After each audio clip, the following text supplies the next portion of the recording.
Summer Clan! What is up, guys? It's Sean Ray here. So hi guys, good morning, good afternoon, good evening. So welcome back to the second lecture of your lecture in Character Formation 1, the development of patriotism, nationalism. So that's the title of the topic for today. This is the second lecture, right? Oh, di ba? So this is the second lecture and I hope you stay tuned kasi hindi siya kasali sa notes, kaso kasali siya sa course description ninyo. Okay?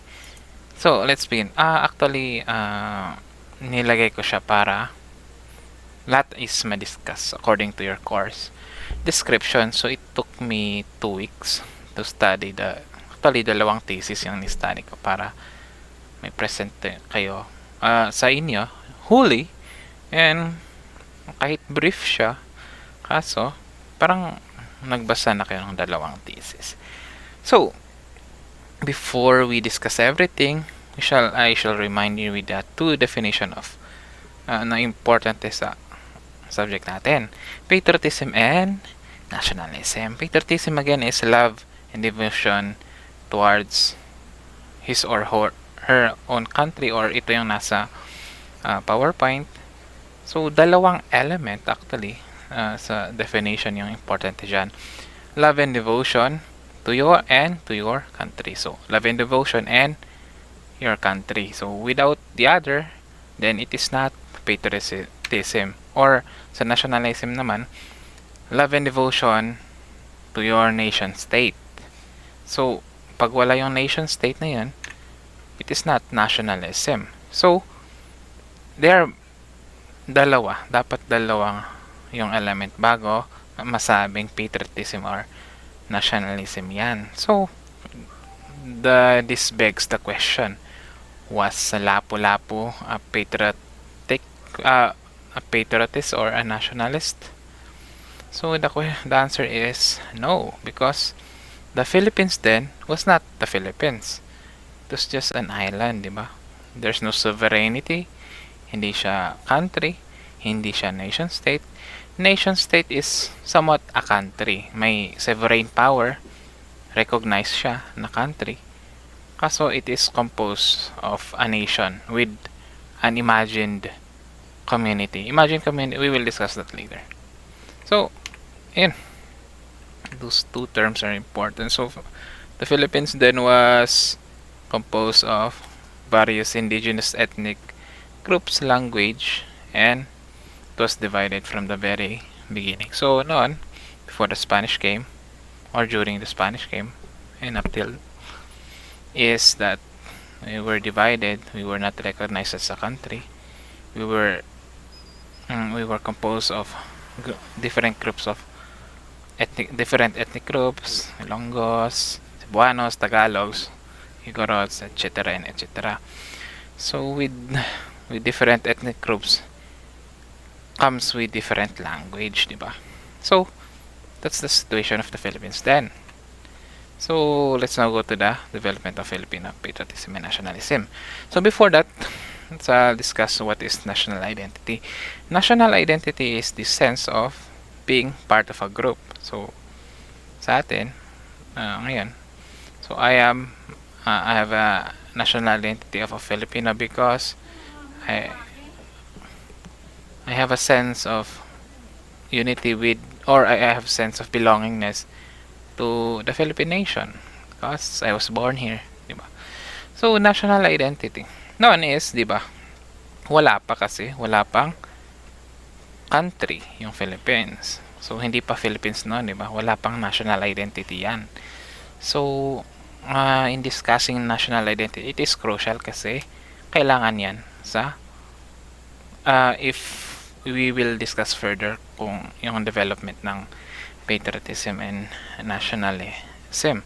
So, the emergence of national identity was because of the Ilustrados. So, sabi nila, while they were actually the elite class, the educated elite class in the elite educated class, mga Tagalogs mga to.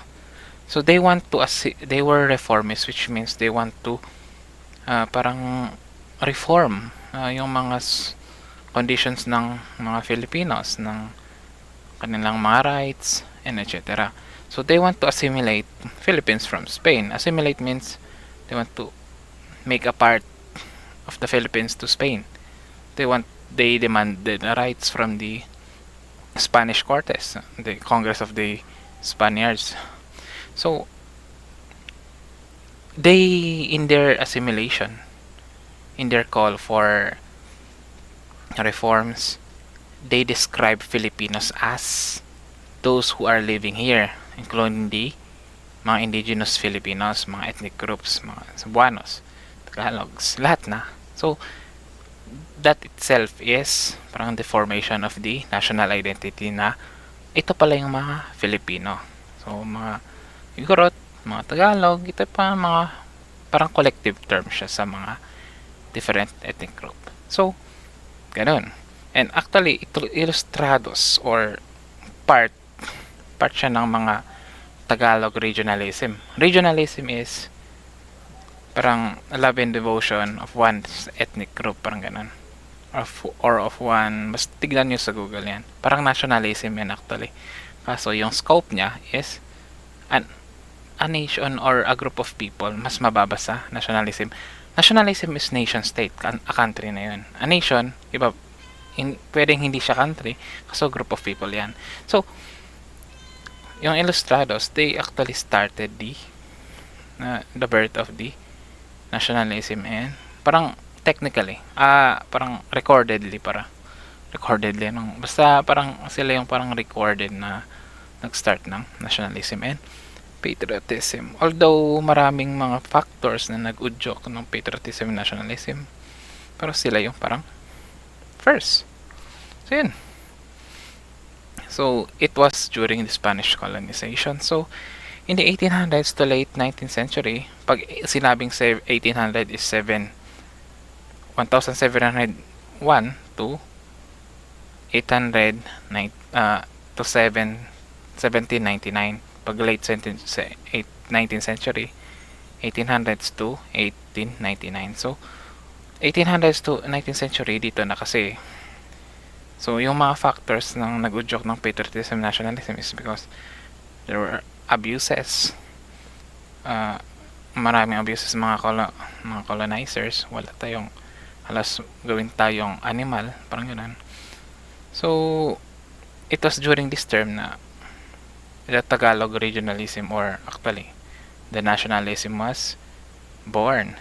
So the Ilustrados, actually, di ba, 1890 plus is where yung Gomburza, yung three priests, was executed. So this was actually the start of the revolts na.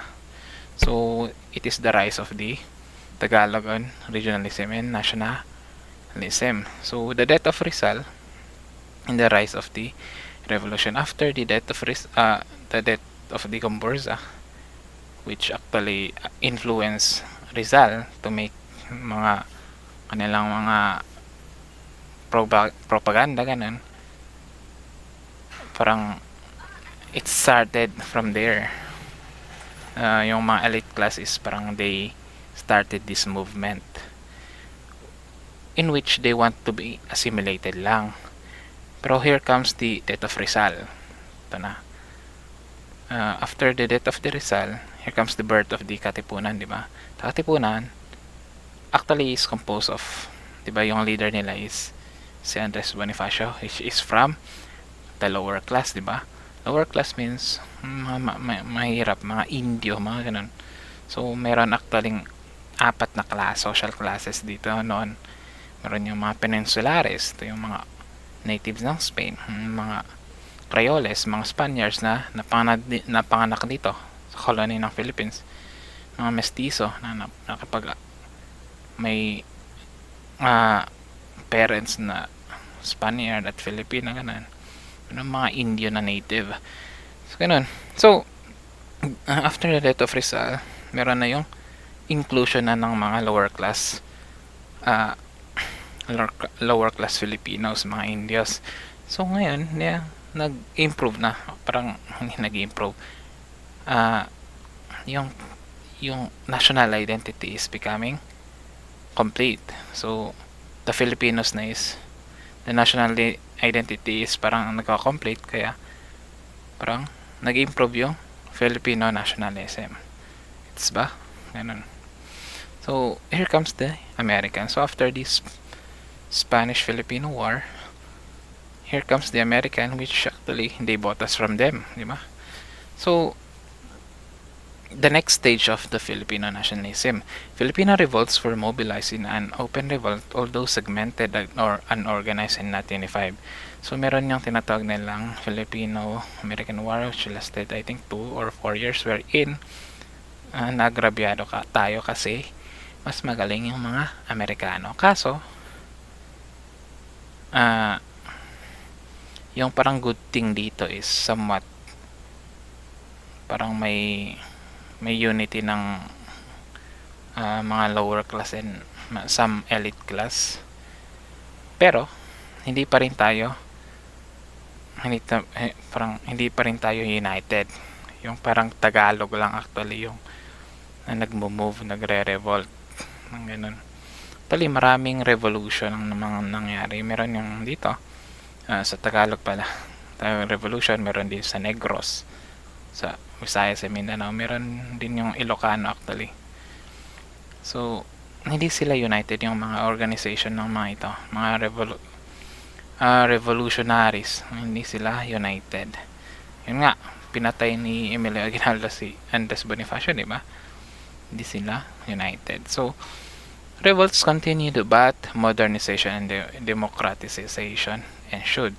So di ba is parang naging off and on yung relationship natin sa American, kasi kahit ganun, parang maraming pinatay din yung mga Amerikano, nag-give back naman sila. They modernize our parang education. They as compared to the Spaniards is that they have given us rights. May Congress nga tayo nung napunta, may Commonwealth government nga tayo which was run by a Filipino, di ba? So they were actually democracy, more rights, parang all in all. So and there was even a call for a separation or independence from the Americans, which actually is a sign that our Filipino patriotism, nationalism is improving or growing. Ganun. So yun yung nangyari sa American. Punta naman tayo sa wait lang. So although the resistance were ultimately defeated by conflicting regional ethnic loyalties, actually yung mga resistance, mga revolts yan, yung parang pangunahing nagtapos ng mga revolts na sa American is dahil there's no unity between them.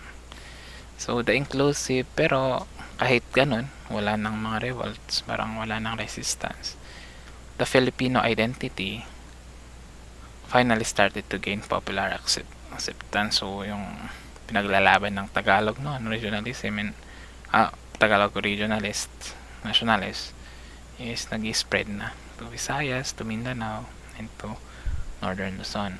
So it was during the peace that followed the wars, Spanish-American, that finally saw the Filipino identity come into its own. So actually, I don't know, I'm not sure actually, pero yung language natin, di ba, parang may discourse na kung anong gagamiting language, national language, mga ganun, to be taught in the school.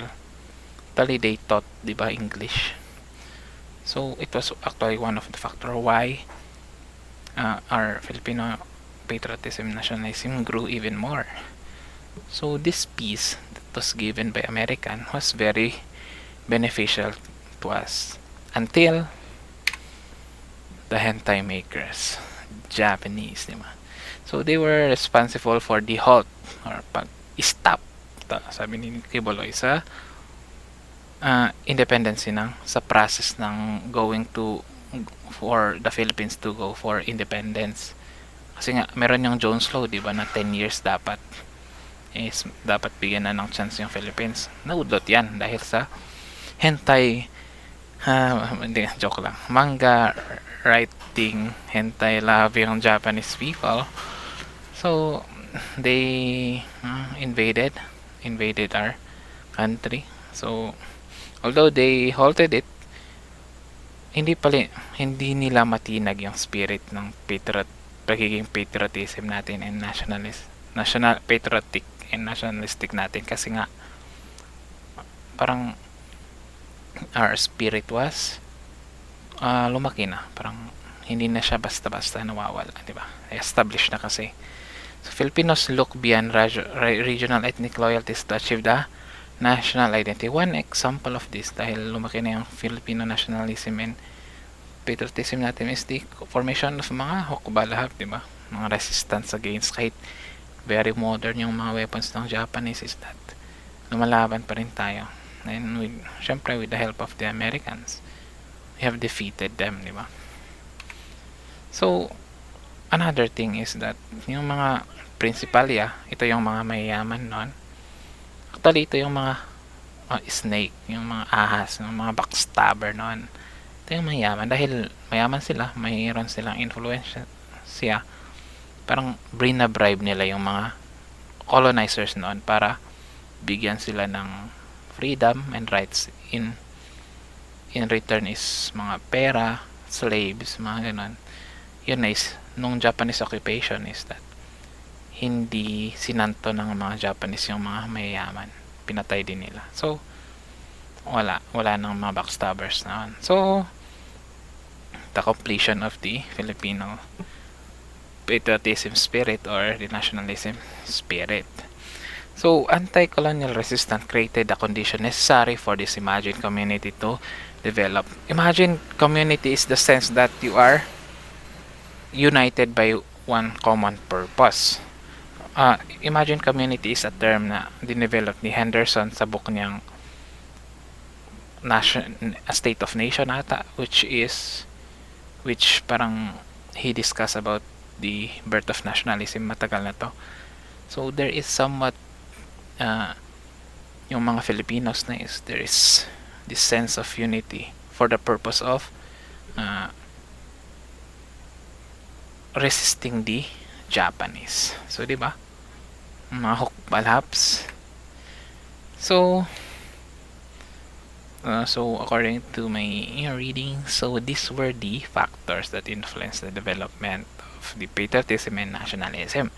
Colonization. So without the colonization, maybe we were not united, or I don't know, pero it started from Spanish up to the Japanese. Marami yung each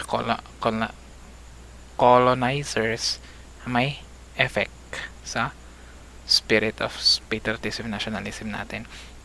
Ilustrados. So without the educated elite class, kapag sinabing elite is hindi naman yung parang mayabang na mayaman, ano din yung mga mayaman na maganda, maganda yung kalooban. So yung ginamit nilang weapon to emancipate us from the colonizer is the power of the education, di ba?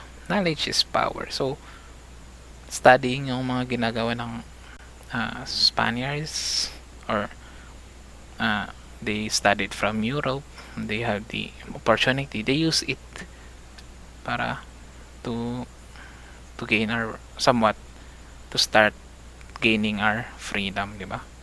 So wag niyo nilalang ang pagiging edukado. Regionalism. So Tagalog regionalism. So this regionalism actually started yung talagang nag-move na yung pagiging nationalist natin, di ba? So started from the Tagalog, which ganun. So exploitation and violent oppression by foreign occupation. So it's one of the factors wherein the regionalism actually, or the nationalism, came to be. Kasi nga, who wants to be violated, wants to be exploited, di ba? Our anti-colonialism and language, actually, dahil nga we are divided by language barrier, we are experiencing language barrier because every ethnic group, which we are divided because of our country. Because of this one language, nakakaintindihan tayo. So actually, it's become a bridge to the development of our patriotism and nationalism. So, yan lang guys. I hope you enjoy the week. Enjoy your summer. Malapit nang matapos yung summer nino. Don't worry. So, I will be posting at least 3 or 4 more. 4 more. So, stay tuned. Medyo natagalan to kasi kailangan ko pang i-study siya. So, thank you for listening and have a good night.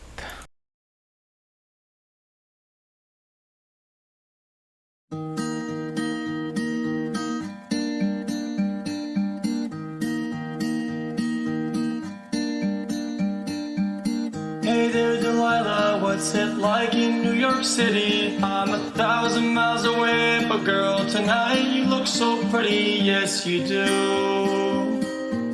Times Square can't shine as bright as you, I swear it's true. Hey there, Delilah, don't you worry about the distance, I'm right here if you get lonely. Give this song another listen, close your eyes. Listen to my voice, it's my disguise. I'm by your side.